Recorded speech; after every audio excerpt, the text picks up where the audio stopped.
Direction Niort, où une marche blanche était organisée cet après-midi en mémoire de Djibril. Ce jeune de 18 ans, mortellement blessé fin juin lors d'une bagarre. Alain Darigrand et Cyril Paquet ont suivi le cortège où près de 300 personnes se sont rassemblées.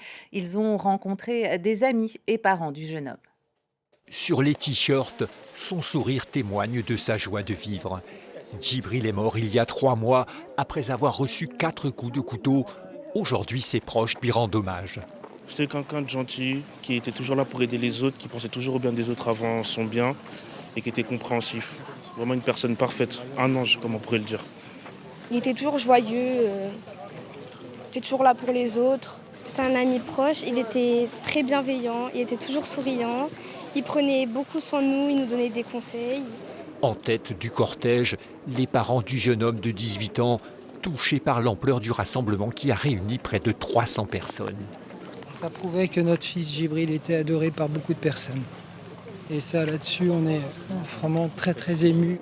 Au mauvais endroit, au mauvais moment, Djibril a été tué à Niort le 23 juin en s'interposant dans une rixe pour protéger un ami. Il venait de passer son bac et avait intégré le club des Chamois niortais comme jeune arbitre. Il avait des gestes vraiment d'un vrai arbitre. Et pourtant, c'était son premier match. Comme arbitre assistant. Et il avait pas de défaut. Moment de recueillement dans le centre de Niort, là où Djibril est tombé, et colère d'une maman alors que le principal accusé est aujourd'hui libre sous contrôle judiciaire.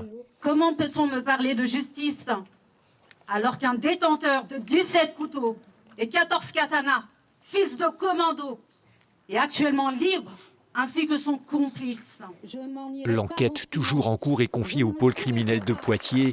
Djibril, lui, repose à Niort depuis le 9 juillet.